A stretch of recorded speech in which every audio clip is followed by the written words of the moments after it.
The Monterey Cliffs stretched out before my mansion, their jagged edges kissed by the Pacific's restless waves.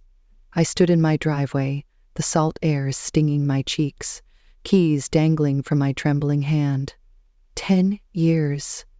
10 years of sweat, sacrifice, and sleepless nights had built this place, my glass and steel sanctuary perched like a crown above the ocean. Tonight was supposed to be my triumph, the gala where I'd fling open the doors to friends, colleagues, and neighbors, showing them what a 34-year-old structural engineer could create when she dared to dream bigger than her circumstances. But as I stepped toward my front door, a scream of metal and glass tore through the dusk, and my world shattered, literally. The chandelier I'd designed, a cascade of crystal prisms catching the sunset's fire, plummeted from the foyer ceiling. I froze, heart slamming against my ribs, as it exploded inches from my feet, spraying shards across the polished concrete floor. My breath hitched, the world narrowing to the glittering wreckage. This wasn't an accident. The cables were too precise, the bolts too secure. I'd checked them myself. Someone had tampered with it. Someone wanted me hurt, or worse. I gripped my keys tighter, their edges biting my palm, and scanned the empty foyer. Silence pressed in, heavy and wrong, broken only by the distant crash of waves. Then, from deeper inside my house, came the sharp bark of a woman's voice. "Careful with that sofa. It goes by the windows for the ceremony." My stomach lurched. I knew that voice. My sister. Chloe. I stepped over the chandelier's remains, glass crunching under my boots, and followed the sound into my living room. The sight hit me like a punch. Movers in navy jumpsuits hauling my custom furniture against the walls, Chloe directing them like a queen on her throne, and her sister-in-law, Vanessa, smirking from the corner with a glass of my wine in her hand. My open-plan living room, with its floor-to-ceiling glass walls framing the ocean, was being gutted. A stranger, in a headset, some wedding planner, I guessed, was taping off my hardwood floors for what looked like a dance floor. My home, my sanctuary, was being torn apart for Chloe's wedding. "Emily!" Chloe spun toward me, her blonde curls bouncing, not a trace of guilt in her hazel eyes. "You're early. We thought you'd be at work till late. What the hell are you doing in my house?" My voice shook, rage and disbelief clawing up my throat. Vanessa's smirk widened. "Oh, honey, didn't you get the memo? Chloe needs this place cleared out by Monday for the wedding. You're not planning to stay, are you?" She sipped my wine, her eyes glinting with malice. I stood there, keys cutting deeper into my hand, as the movers paused, sensing the tension. Chloe waved them back to work, her diamond bracelet, a gift from our parents, catching the light. "It's not a big deal, Em. We're just setting up for the ceremony and reception. This place is perfect for it. You've got all this space, and, well, it's just you here." "Just me?" I echoed, stepping forward. "This is my house, Chloe. I designed it, I built it, I paid for every damn nail in these walls. You don't get to waltz in and claim it." The wedding planner, a woman with a severe bun and a clipboard, cleared her throat. "Miss Harper, I'm Sophia, Chloe's planner. We're being very careful with your things. Everything will be moved back after the event." "There's event?" My laugh was sharp, brittle. "There's not going to be an event, not here. Get out, all of you." Chloe's smile faltered, but before she could respond, the front door swung open, and my mother, Margaret, swept in, her pearl earrings gleaming under my recessed lights. She clutched a thick binder labeled "Wedding" in gold foil. "Emily, good you're here," she said, her tone clipped, like I was the one intruding. "We need to discuss the timeline. Chloe's sending save the dates next week, and this venue needs to be finalized today." "Venue?" My voice rose, cracking. "This isn't a venue, Mom. It's my home." Margaret sighed, as if I were a child throwing a tantrum. "Emily, Don't be dramatic. This mansion is a family legacy. It's only right that Chloe and Ethan use it to start their life together. You're just one person. They're building a family. The words landed like a slap. A family legacy?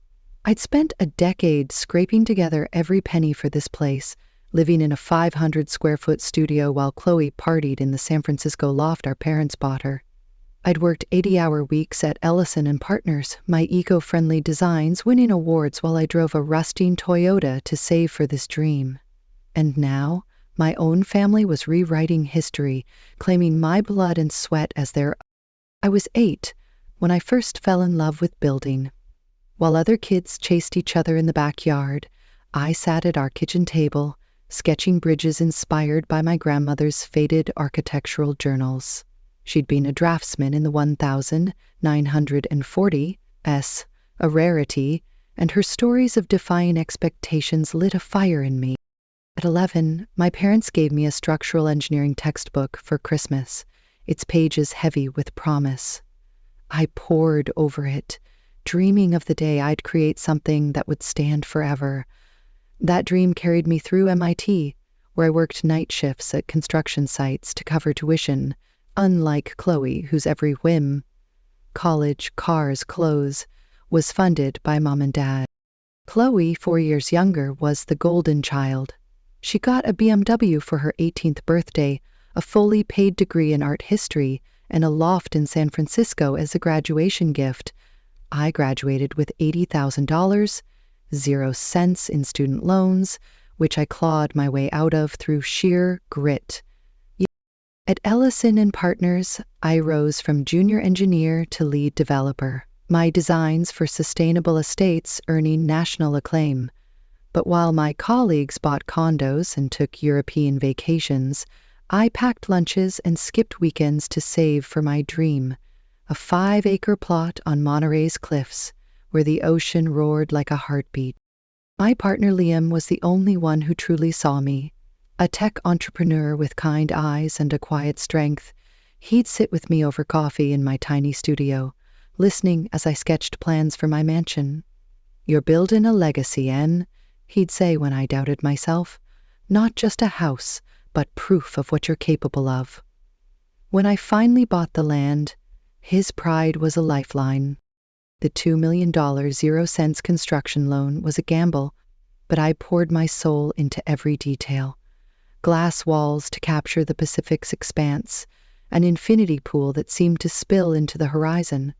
Solar panels I installed myself on blistering weekends. Construction was a battle. 18 months of dust, delays, and decisions. I was there every day, sometimes swinging a hammer when labor ran short. My parents visited once, Dad sneering at the extravagance of a single woman needing such a place, Mom fretting about the cost, despite my assurances. Chloe and her fiancé Ethan came too, her critiques slicing like knives. "This layout's so impractical," she'd said, eyeing my open-plan living room, "and that pool, total waste of space." Ethan at least asked thoughtful questions, but Chloe's dismissal stung. I brushed it off, thinking it was just her usual competitiveness. I was wrong. Now, standing in my violated living room, I felt the weight of their betrayal. The chandelier's crash replayed in my mind. Deliberate, malicious. Who had done it? Chloe, with her entitled smirk? Vanessa, sipping my wine like she owned the place? Or someone else, hired to scare me out of my own home? My gaze flicked to the movers, their faces blank but their hands busy dismantling my life. Sophia was measuring my windows for drapes. Wedding drapes, not mine. I clenched my fists, the keys now warm against my skin. "Stop!" I said, my voice cutting through the chaos. The movers hesitated, looking to Chloe. "Put everything back. Now." Chloe laughed, a high, brittle sound. Relax. We're not hurting anything. This place is perfect for my wedding. You'll get it back after, I promise." I stepped closer, my pulse thundering. "You don't get to decide that, Chloe. This is my house. I never agreed to this." Margaret set her binder on my coffee table, my coffee table, which I'd built from reclaimed oak, and fixed me with a look I knew too well, the one that said I was being unreasonable. Emily, your father contributed to this house. It's not just yours. We always said it was a family asset. My jaw dropped. Contributed? Dad had loaned me $100,000, 0 cents during a cash flow crunch, which I'd repaid with interest 6 months ago. I had the bank records, the text from him confirming it. That's a lie, I said, my voice low and dangerous. I paid for everything, the land, the materials, the labor, all of it. Margaret's lips thinned. Your father remembers it differently. He covered major expenses, the land, the foundation, those fancy windows. I stared at her, the room tilting. My father, Richard, wasn't even here, yet his shadow loomed, rewriting my reality. The glass walls seemed to close in, the ocean's roar mocking my disbelief. That's not true, I said, louder now. I have proof. Every receipt, every contract, every payment. Vanessa snorted, swirling her wine. Proof? Sweetie, this is family. You don't need paperwork when it's about love. Chloe and Ethan need this place more than you do. You're just alone. The word landed like a blade, but it wasn't the insult that hurt. It was the assumption. Alone? I'd built this mansion with my own hands, my own heart.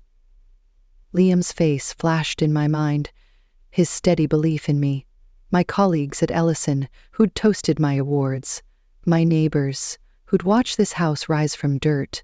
I wasn't alone. I was enough. Get out, I said, my voice steel. All of you, or I'm calling the police. Chloe's eyes widened, but she didn't move. Sophia glanced nervously at Margaret, who raised a placating hand. Emily, let's be reasonable. Your sister's wedding is in 6 months. She needs a venue, and this... No. I cut her off, stepping toward the door. This is my home, not a venue, not a gift, not a family asset. Mine. Leave. The movers shifted uncomfortably, one setting down a chair. Vanessa rolled her eyes, but Chloe's face hardened. You're being selfish, Em, always so perfect with your awards and your big career. Can't you share for once? Share? The word echoed, absurd and cruel. I'd shared my whole life, my time, my patience, my dreams, while Chloe took and took.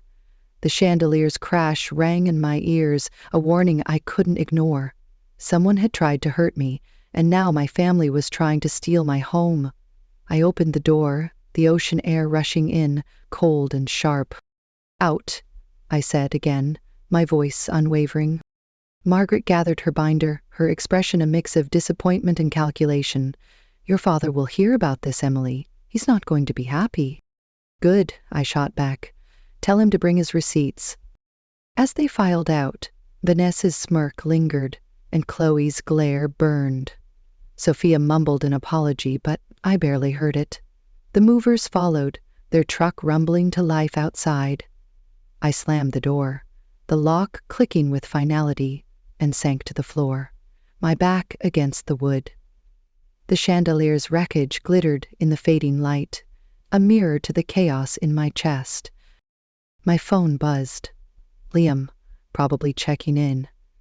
I'd call him soon, tell him how my dream home had become a battlefield, but first I needed to breathe, to think. The sabotage, the lies, the invasion, they weren't random. Someone wanted me out, and my family was at the heart of it. I traced the edge of my keys, their metal grounding me. This house was mine, every beam and bolt a testament to my will. I'd fought for it once, and I'd fight again no matter what came next. Outside, the Pacific roared, a promise and a threat. I didn't know who'd rigged the chandelier or what my family would try next, but I knew one thing. They'd underestimated me, and that was their biggest mistake. The ocean's roar was a distant pulse as I knelt among the chandelier's wreckage. glass shards glinting like accusations in the moonlight streaming through my foyer. My hands shook as I swept the debris into a pile, each piece a reminder of the betrayal that had invaded my Monterey cliffside mansion. The silence of my home felt heavy, oppressive, as if the walls themselves were holding their breath, waiting for the next blow. Chloe's entitled demands, Vanessa's mocking smirk, my mother's calculated insistence that my life's work was a family legacy. It all churned in my gut, a storm as fierce as the Pacific beyond my windows. But the chandelier wasn't an accident. Someone had cut those cables, and the question gnawed at me. Who wanted me out of my own house enough to risk my life? I stood, brushing glass dust from my jeans, and checked my phone. Liam's text glowed on the screen. "You okay? Call me." I started to reply, but a faint hum from the back of the house stopped me cold.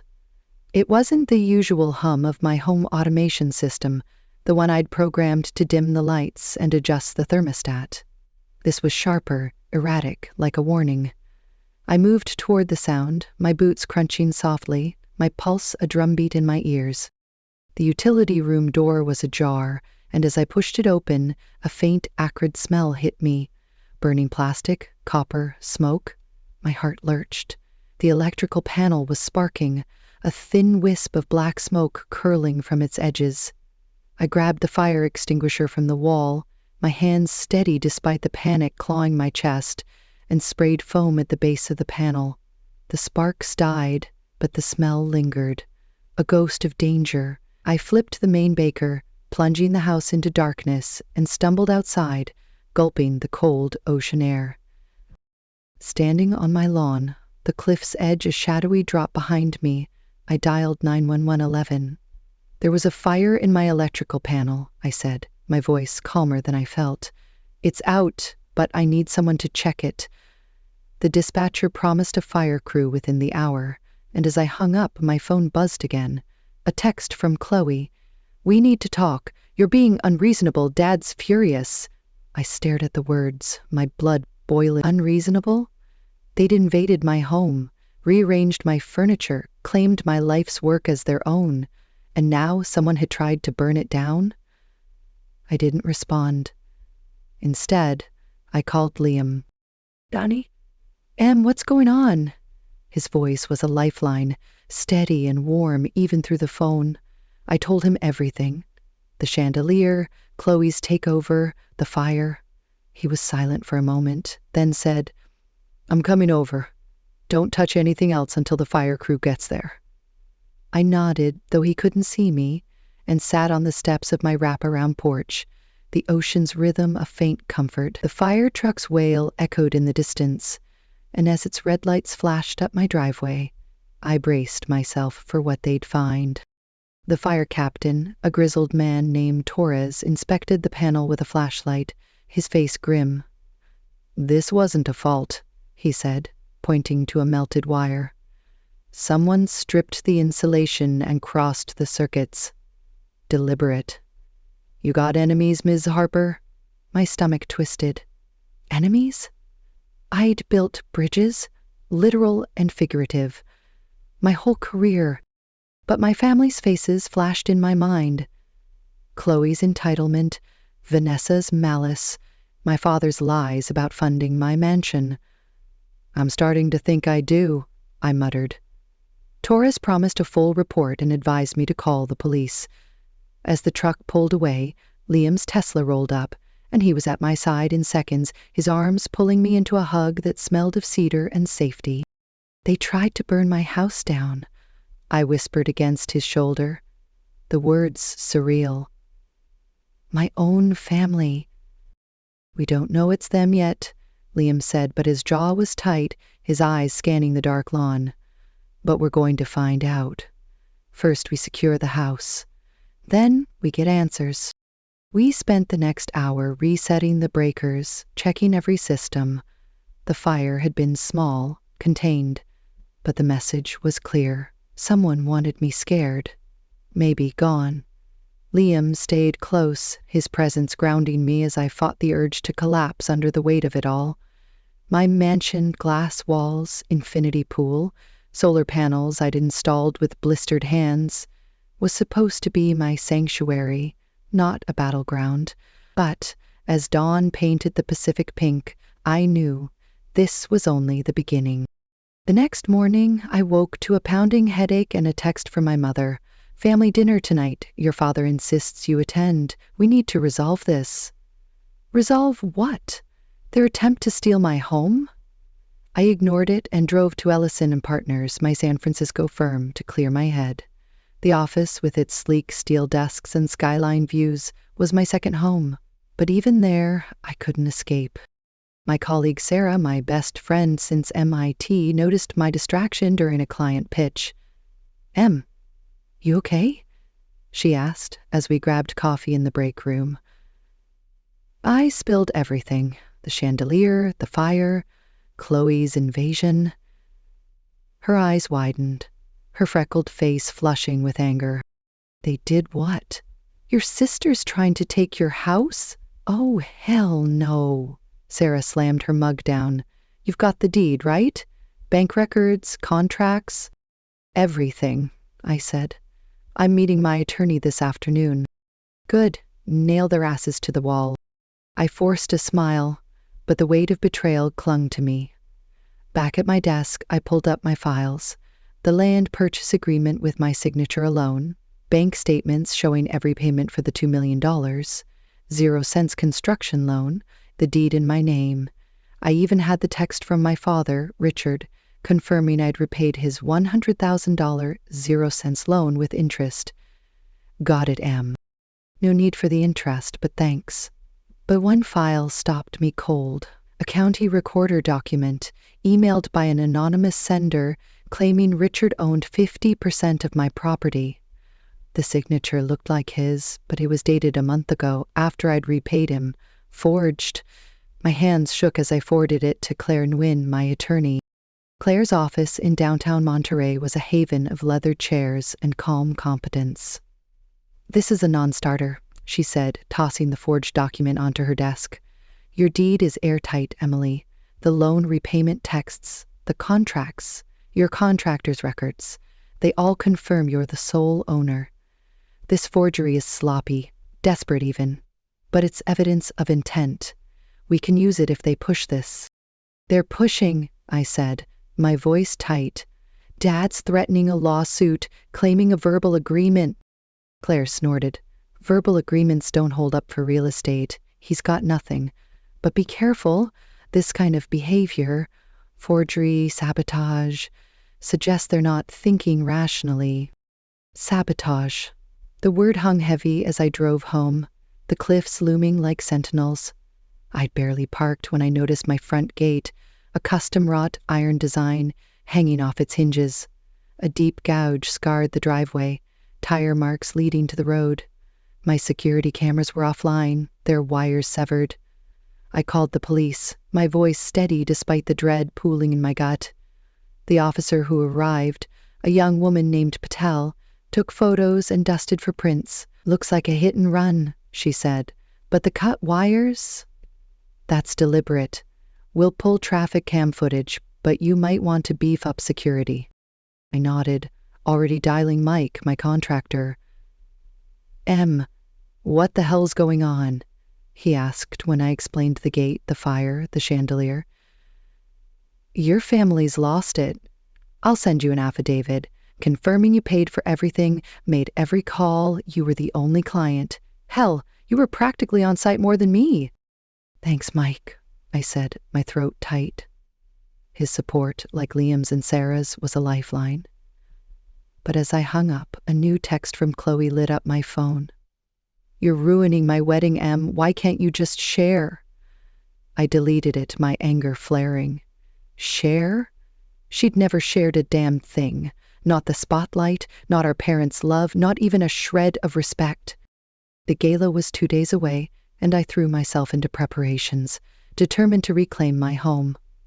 Liam helped me hang string lights on the rooftop deck, the infinity pool shimmering under the stars. Sarah arrived with catering trays, her fury at my family fueling her energy. "We're making this night epic," she declared, arranging flowers I'd chosen to match the mansion's minimalist aesthetic. But as we worked, A memory surfaced. Chloe's visit a month ago, her measuring tape snapping across my living room, her planner, Sophia, sketching layouts. She'd called my glass walls too exposed, and my pool a liability. At the time, I'd thought she was just being her usual critical self. Now I saw it for what it was. Reconnaissance. That night, I couldn't sleep. The chandelier's crash, the fire's smoke, the gate's wreckage. They weren't random. Someone was escalating, and my family's lies were the thread tying it all together. I checked my phone, scrolling through old messages, and froze. A chain between Chloe and Mom, accidentally forwarded to me weeks ago, laid it bare. Dad says the loan gives him leverage. Wait till after her gala to tell her we'll need to repaint. Her office is too stark for a nursery. My office. A nursery. They'd been planning to take my home since Chloe's engagement 6 months ago. I screenshotted everything, my hands trembling with rage and hurt. How could they? My parents, who'd dismissed my career as showing off? Who'd funded Chloe's every whim while I scraped by? How could they think they had any right to my life's work? The gala morning dawned bright, the Pacific sparkling like a promise.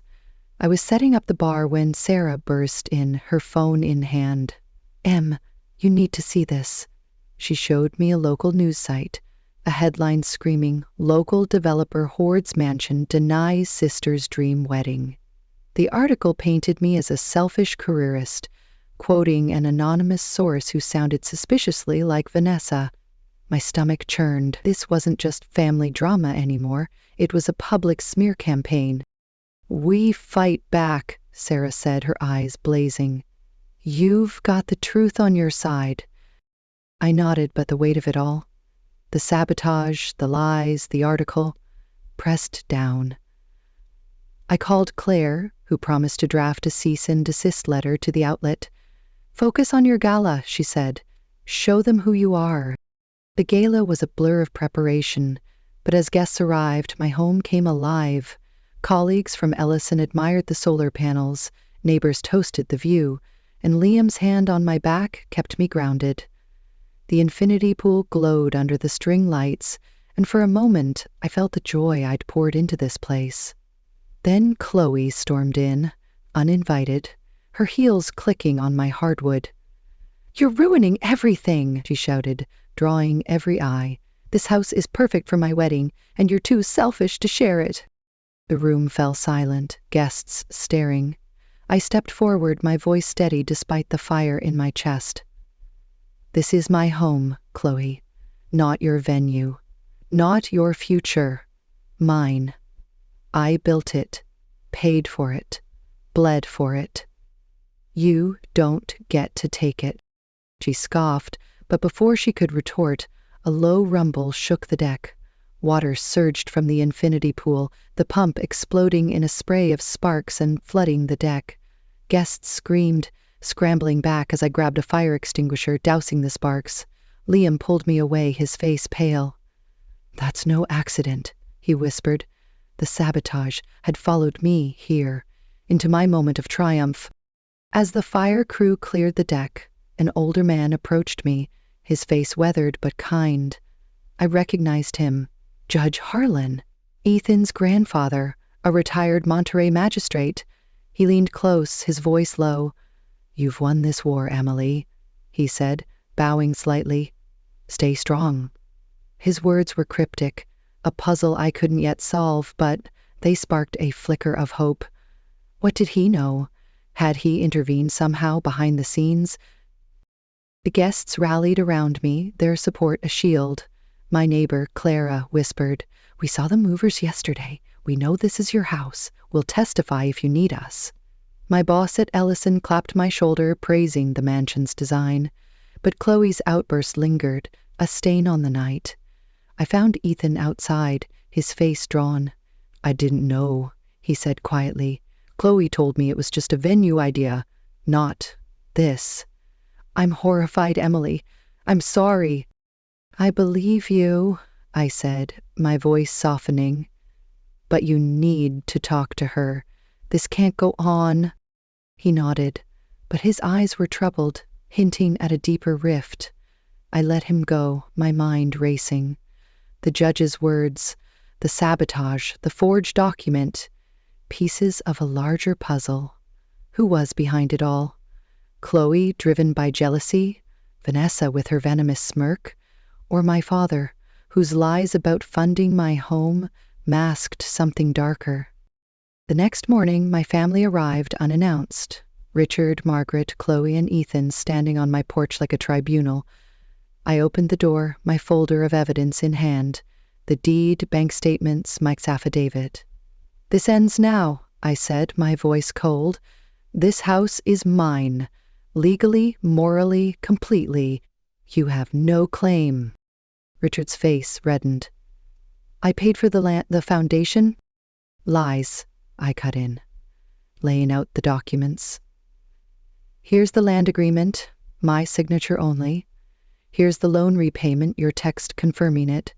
Here's Mike's statement. You had no role beyond a $100,000 0 cents loan, repaid in full." Margaret tried to intervene, her voice soft. "Emily, family helps family. Chloe and Ethan need—" "There they can buy their own house," I snapped. "Like I did." Chloe's eyes flashed. "You've always been selfish, Em. Always the perfect one, with your awards and your mansion. I deserve this." "You deserve nothing you didn't earn," I said, my voice shaking with years of suppressed hurt. "You've taken enough." Ethan spoke, his voice firm. "I'm done with this, Chloe. I won't take Emily's home. It's wrong." Chloe turned on him, tears streaming, but he didn't waver. Richard's jaw tightened. "This isn't over, Emily. My lawyer." "Your lawyer has nothing," I said, holding up Claire's letter. "Try me."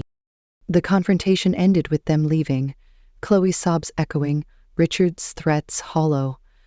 I collapsed onto my sofa, the weight of their betrayal crushing, but my resolve unbroken. Liam arrived, holding me as I cried, the ocean's roar a steady pulse outside. "You did it," he whispered. "You fought for what's yours." I nodded, tears falling. But at what cost? That evening I walked my mansion, touching the glass walls, the oak table, the solar panels. My creations, my dreams, the sabotage, the lies, the public smear. They couldn't take this from me. Judge Harlan's bow replayed in my mind, a mystery I'd unravel later. For now, I stood on my deck, the Pacific stretching endless before me, and felt a spark of triumph. I'd built this home, and I'd defended it. No one, not Chloe, not my parents, not their schemes, could steal my legacy. The war wasn't over, but I'd won this battle, and I'd fight again, for my house, my life, my worth.